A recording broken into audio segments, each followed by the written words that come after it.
DNA বাংলার পক্ষ থেকে আয়োজিত রমাদানুল মুবারকের এই সুন্দর আলোচনা অনুষ্ঠানে আলোচনার বিষয়বস্তু হলো আমরা রমাদানুল মুবারক আল্লাহ কবে ফরজ করেছেন এবং এই রমাদানুল মুবারক আমাদের উপর যে ফরজ করেছেন এর দ্বারা আমাদের ফায়দা কি, আমাদের লাভ কি।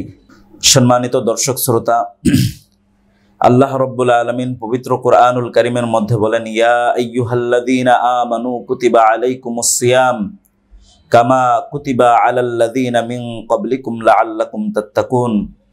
হে মুমিন বান্দাগণ, তোমাদের উপর আমি রোজাকে ফরজ করেছি যেমন পূর্ববর্তীদের উপর রোজাকে আমি ফরজ করেছিলাম। এরপর আল্লাহ পাক বলেন, লাআল্লাকুম তাত্তাকুন, যাতে করে তোমরা মুত্তাকি হতে পারো, পরহেজগার হতে পারো, আল্লাহওয়ালা হতে পারো। সম্মানিত দর্শক শ্রোতা, আল্লাহ রাব্বুল আলামিন আমাদেরকে যে রমাদানুল মুবারকের রোজা ফরজ করেছেন, এই রোজা কবে থেকে ফরজ হলো?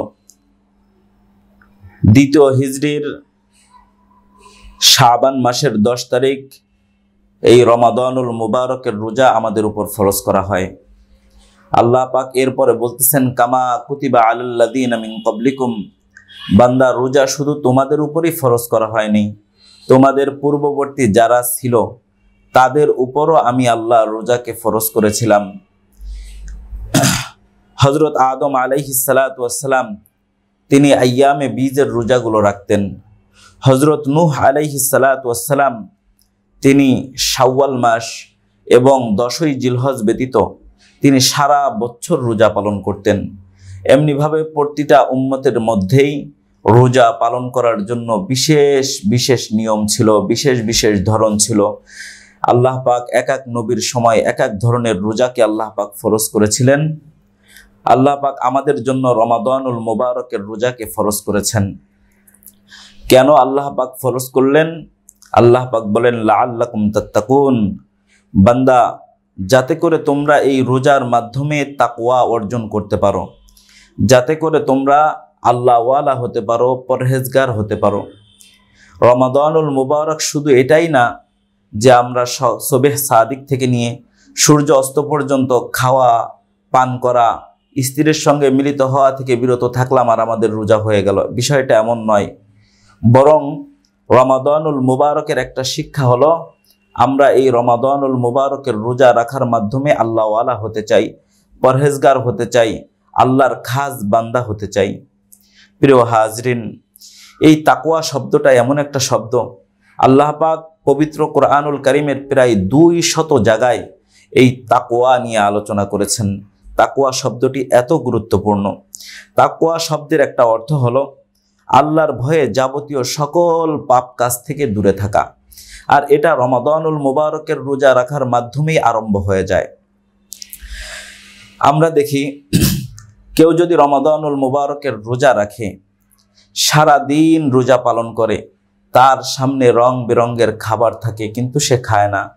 সে ইচ্ছা করলে রুমের দরজা বন্ধ করে ইচ্ছা মতন পানি পান করতে পারে, শরবত পান করতে পারে, তার তৃষ্ণা নিবারণ করতে পারে, সে করে না। সে অজু করতে গেলে মুখে পানি দেয়, ইচ্ছা করলেই পানি গিলে ফেলতে পারে কিন্তু ফেলে না। সে নদীতে গোসল করতে গেলে ডুব দিয়ে পানি পান করতে পারে কিন্তু সে করে না। এগুলো শুধুমাত্র কেবলমাত্র একমাত্র আল্লাহর ভয়ে ছাড়া আর কারো ভয়ে সে এই কাজটা করে না। সুতরাং এই যে আল্লাহর ভয়ে পাপ কাজ থেকে বিরত থাকা, আল্লাহর হুকুম মানা, অন্যায় কাজ থেকে বিরত থাকার শিক্ষা এই রমাদানুল মুবারক থেকে শুরু হয়ে গেল। প্রিয় হাজরিন, একজন মুসলমান মাত্র সে আল্লাহর যত হুকুম আছে সেগুলো পালন করবে, দুনিয়াতে সে কোনো অন্যায় করবে না, সেটাও বাস্তব। যেমন দুনিয়াতে চুরি হয়, জিনা হয়, খুন হয়, ধর্ষণ হয়, এই ধরনের যে খারাপ কাজগুলো হয় এগুলো তারাই করে যাদের দিলের ভিতরে তাকওয়া নাই। কারণ যে ব্যক্তি আল্লাহকে ভয় করে, আল্লাহ পাক তো প্রকাশ্যও দেখেন, গোপনেও দেখেন। চোরের ভিতরে যদি তাকওয়া থাকতো তাহলে গভীর রাত্রে চোর চুরি করার আগে চিন্তা করত যে হাই, আমি তো চুরি করতে আরম্ভ করেছি, কেউ দেখছে না, আমার আল্লাহ তো দেখছে। জিনাকারী যখন গভীর রাত্রে জিনা করার জন্য উদ্বুদ্ধ হতো, সে গভীর রাত্রে চিন্তা করতো, হায়, কেউ হয়তো আমাকে দেখছে না, কিন্তু আমার আল্লাহ তো আমাকে দেখছে। এই একটা তাকওয়ার দৌলত যদি অর্জন হয়ে যায় দিলের ভিতরে, চোর চুরি করতে পারবে না, কোনো জিনাকার জিনা করতে পারবে না, কোনো দুর্নীতিবাজ দুর্নীতি করতে পারবে না, সব ধরনের অন্যায় অশ্লীল কাজ দূর হয়ে যাবে শুধুমাত্র এই তাকওয়া অর্জন করার মাধ্যমে। আর আল্লাহ রাব্বুল আলামিন পবিত্র কুরআনুল কারীমের ভিতরে এটাই বলেছেন, ইয়া আইয়ুহাল্লাযীনা আমানু কুতিবা আলাইকুমুস সিয়াম কামা কুতিবা আলাল্লাযীনা মিন ক্বাবলিকুম লাআল্লাকুম তাত্তাকুন। বান্দা, তোমাদের উপর আমি রোজাকে ফরজ করেছি যেমন পূর্ববর্তীদের উপর রোজাকে আমি ফরজ করেছিলাম, লাআল্লাকুম তাত্তাকুন, যাতে করে বান্দা তুমি মুত্তাকি হতে পারো, পরহেজগার হতে পারো, আল্লাহওয়ালা হতে পারো। সম্মানিত দর্শক শ্রোতা, হযরত ওমর রাদিয়াল্লাহু তাআলা উবাই ইবনে কাব রাদিয়াল্লাহু তাআলা আনহুকে জিজ্ঞেস করলেন যে, উবাই ইবনে কাব, মা মা'নাত তাকওয়া, বলো তো তাকওয়া কাকে বলে? তো উবাই ইবনে কাব রাদিয়াল্লাহু তাআলা আনহু উত্তরে তাকওয়ার 3টি স্তর বর্ণনা করেছেন। সর্বপ্রথম তাকওয়ার স্তর হলো যে সব থেকে বেশি তাকওয়ার মালিক দুনিয়ার জীবনে সতর্কতার সহিত সব ধরনের গুনাহ এবং পাপ থেকে বেঁচে জীবন পরিচালনা করে। এই লোকটা হলো সব থেকে উচ্চ মানের তাকওয়া। তার চলাফেরার ক্ষেত্রে, প্রতিটা কদম ফেলার ক্ষেত্রে এতটা সতর্ক অবলম্বন করে যে তার দ্বারা কোনো অন্যায় কাজ হয় না, কোনো পাপ কাজ হয় না, সে কোনো আল্লাহর হুকুমও লঙ্ঘন করে না, কোনো বান্দার হকও নষ্ট করে না।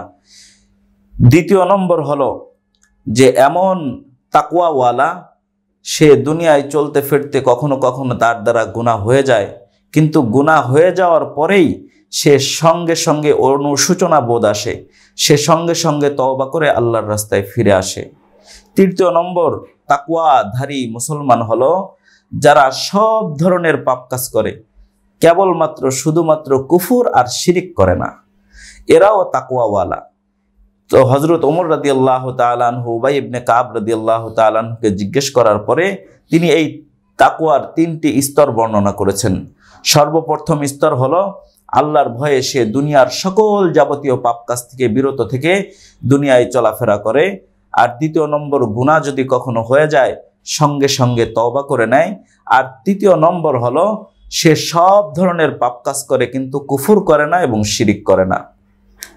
সম্মানিত দর্শক শ্রোতা, আল্লাহ পাক যে বললেন যে তোমরা তাকওয়া অর্জন করতে পারবা, মুত্তাকি হতে পারবা, পরহেজগার হতে পারবা, এর দ্বারা আমাদের লাভ কি, এর দ্বারা আমাদের উপকার কি? আল্লাহ পাক বলতেছেন, ইয়া আইয়ুহাল্লাযীনা আমানু কুতিবা আলাইকুমুস সিয়াম, হে বান্দাগণ, তোমাদের উপর আমি রোজাকে ফরজ করেছি, কামা কুতিবা আলাল্লাযীনা মিন ক্বাবলিকুম, যেমন তোমাদের পূর্ববর্তীদের উপর আমি রোজাকে ফরজ করেছিলাম, লাআল্লাকুম তাত্তাকুন, যাতে করে বান্দা তোমরা মুত্তাকি হতে পারো, পরহেজগার হতে পারো। তো আমরা যে তাকওয়া অর্জন করব রোজার মাধ্যমে, দুনিয়ার জিন্দেগিতে তাকওয়া অবলম্বন করে চলব, এই তাকওয়া অবলম্বন করলে আমাদের লাভ আর ফায়দা কি? সম্মানিত দর্শক শ্রোতা, তাকওয়া যদি অর্জন করতে পারি তাহলে আমাদেরকে আল্লাহ রাব্বুল আলামিন 5টা পুরস্কারে পুরস্কৃত করবেন। সর্বপ্রথম পুরস্কার হলো আল্লাহ পাক পবিত্র কুরআনুল কারীমের ভিতরে বলেন, ওয়ামান ইয়াত্তাকিল্লাহ ইউকাফির আনহু সাইয়্যাতিহি ওয়া ইয়া'যিমু লাহু আজরা। এই আয়াতের মধ্যে আল্লাহ রাব্বুল আলামিন 2টি পুরস্কারের কথা ঘোষণা করেছেন। আল্লাহ পাক প্রথম নম্বরের পুরস্কার ঘোষণা করেন, আল্লাহ পাক সকল পাপ কার্য, যা পাপ হয়েছে তাকওয়া অবলম্বনকারীর সমস্ত পাপকে আল্লাহ পাক মাফ করে দিবেন। দ্বিতীয় নম্বর পুরস্কার হলো আল্লাহ পাক তাকে মহা পুরস্কার দান করবেন, আল্লাহ পাক তাকে মহা আজর আর পুরস্কার দান করবেন। এটা হলো দ্বিতীয় নম্বর পুরস্কার। তৃতীয় নম্বর, আল্লাহ রাব্বুল আলামিন পবিত্র কোরআনের অন্য আয়াতের মধ্যে বলেন, ওয়ামাই ইয়াত্তাকিল্লাহা ইয়াজআল লাহু মাখরাজা ওয়া ইয়ারযুকহু মিন হাইসু লা ইয়াহতাসিব। দুনিয়ার জীবনে আল্লাহর যে সকল বান্দা তাকওয়া অবলম্বন করে চলবে, আল্লাহ রাব্বুল আলামিন তাদেরকে যাবতীয় সব ধরনের পাপ মুক্ত করে বিপদ আপদ থেকে আল্লাহ রাব্বুল আলামিন মুক্ত করে দিবেন। তৃতীয় নম্বর পুরস্কার হলো যত ধরনের বিপদ আপদ বালা মুসিবত আসে আল্লাহ রাব্বুল আলামিন ওই বান্দার সকল বিপদ আপদ বালা মুসিবতকে দূর করে দিবেন। চতুর্থ নম্বর হলো ওয়ারযুকহু মিন হাইসু লা ইয়াহতাসিব, আল্লাহ এমন স্থান থেকে রিজিকের ব্যবস্থা করবেন যে বান্দা নিজে কোনোদিন কল্পনাও করে নাই, চিন্তাও করতে পারবে না যে কোন স্থান থেকে বান্দার রিজিকের ব্যবস্থা হবে। পঞ্চম নম্বর পুরস্কার হলো আল্লাহ পাক বলেন তাকওয়া যে অর্জন করবে, ইন্না আকরামাকুম ইনদাল্লাহি আতকাকুম, তোমাদের মধ্যে সব থেকে উত্তম সব থেকে দামি ওই ব্যক্তি যেই ব্যক্তি আল্লাহর কাছে তাকওয়া যার যত বেশি আল্লাহর কাছে ওই ব্যক্তির দাম তত বেশি। দুনিয়ার জীবনে আমরা যার ক্ষমতা আছে, যার পাওয়ার আছে, যার অর্থ আছে, বিভিন্ন কারণে মানুষকে আমরা মূল্যায়ন করি, দাম দেই, কিন্তু আল্লাহ রাব্বুল আলামিন তার বান্দার চেহারাও দেখবেন না, সৌন্দর্যও দেখবেন না, আল্লাহ পাক শুধু দেখবেন বান্দার তাকওয়া কতটুকু আছে। যেই বান্দার ভিতরে যত তাকওয়া আল্লাহ সেই বান্দাকে তত বেশি মহব্বত করবেন, ভালোবাসবেন, আল্লাহর কাছে ওই বান্দা তত বেশি সম্মানিত। আর আল্লাহ পাক এই কথাই পবিত্র কোরআনুল কারীমের মধ্যে বলেন, ইয়া আইয়ুহাল্লাযীনা আমানু কুতিবা আলাইকুমুস সিয়াম কামা কুতিবা আলাল্লাযীনা মিন ক্বাবলিকুম লাআল্লাকুম তাত্তাকুন, হে মুমিন বান্দাগণ, তোমাদের উপর রোজাকে আমি আল্লাহ ফরজ করেছি যেমন পূর্ববর্তীদের উপর আমি রোজাকে ফরজ করেছিলাম, লাআল্লাকুম তাত্তাকুন, যাতে করে তোমরা মুত্তাকি হতে পারো, পরহেজগার হতে পারো।